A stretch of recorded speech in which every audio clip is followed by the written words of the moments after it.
స్వేచ్ఛగా తిరగండి అమ్మాయిలు. వేసి నేను కూడా సపోర్ట్ చేస్తున్నాను. అమ్మాయిలు మీరు స్వేచ్ఛగా తిరగండి. మీకు నచ్చిన డ్రెస్, సభ్యమైన డ్రెస్, మీ అమ్మా నాన్నలు లేదంటే సమాజం యాక్సెప్ట్ చేసిన డ్రెస్, చట్టం యాక్సెప్ట్ చేసిన డ్రెస్ మీరు వేసుకోండి. ఓకే, అది వేరు. గుడ్డలిప్పుకుని తిరగడం ఏంటండి? గుడ్డలిప్పుకుని తిరగడం ఏంటండి? నాకు తెలియక అడుగుతాను. గుడ్డలిప్పుకుని తిరగాల భారతదేశంలో ఉన్న స్త్రీలు? అంటే గుడ్డలిప్పుకుని తిరుగుతుంటే మీరు గుడ్లు అప్పగించుకుని చూద్దాం అనుకుంటున్నారు విదేశాల్లో ఉండి? గుడ్డలిప్పుకుని తిరగడం ఏంటండి? మరి తిరగరు. మీరు అగ్రీ చేస్తారా? మీరు అగ్రీ చేస్తారా చెప్పండి? గుడ్డలు ఇప్పుకుని తిరగండి అంటే మీరు అగ్రీ చేస్తారా? వాడ తప్పు కదా. తిరగరు, మరి తిరగరు. విదేశాల్లో ఉండి గుడ్డలు ఇప్పుకుని తిరగండి. సీతాదేవి అఘాయిత్యానికి గురైంది, ద్రౌపది అఘాయిత్యానికి గురైంది అంటే తప్పు కదా. నాకు కూడా బాధ అనిపించింది.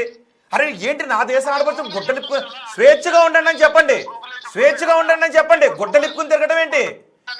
ఏదైనా రోడ్డు మీద యాక్సిడెంట్ అయితే, ఒక మహిళ యాక్సిడెంట్ గురైతే బట్టలు చెదిరిపోయి ఉంటే అయ్యో పాపం యాక్సిడెంట్ గురైంది అని చెబుతూనే షర్ట్ తీసో లేదంటే ఒక క్లాత్ తీసో అమ్మాయి మీద కప్పుతాం, అమ్మాయికి బట్టల మీద కప్పుతాం. సో మనం బట్టలకి అంత ఇంపార్టెన్స్ ఇస్తాం. చూసేవాళ్ళు సభ్యంగా ఉండాలి అని యాక్సిడెంట్లో గురైనటువంటి దేహాలపై కూడా బట్ట ఉంటాం, బట్టలు చెదిరిపోతాయి. అలాంటి దగ్గర స్వేచ్ఛ గురించి చెప్తూ గుట్టలిప్పుకుని తిరగమని చెప్తారా? పుచ్చకాయని దోసకాయని తీసుకొస్తారా? అసలు దానికి సంబంధం ఉందండి? ఒక పుచ్చకాయలో దోసకాయని దూర్చి ఇది అని చీర కట్టుకున్న వాళ్ళందరూ ఈ రోగాలకు గురవుతున్నారు అని.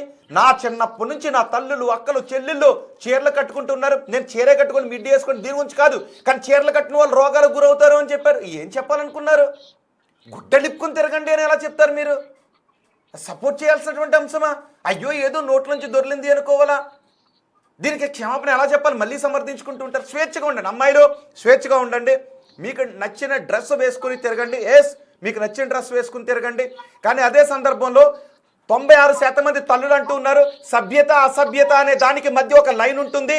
సభ్యత అసభ్యత అనే దానికి ఒక లైన్, స్వేచ్ఛకి సభ్యతకి మధ్య ఒక లైన్ ఉంటుంది. ఆ లైన్ పాటించండి అమ్మా అని చెప్తూ ఉన్నారు. చూపులో వంకర బుద్ధి ఎలా ఉంటుందో డ్రెస్సులో కూడా వంకర అనేది ఉంటుంది అని చెప్తూ ఉన్నారు. చూపు అసభ్యమైనప్పుడు ఒక రకమైన డ్రెస్, పైన ఒక కర్చీఫ్ కింద ఒక కర్చీఫ్ అనేది అసభ్యం అని కొంతమంది తల్లులు అంటూ ఉన్నారు. సో మరి దాన్ని ఐఎమ్ సారీ సాయి గారు,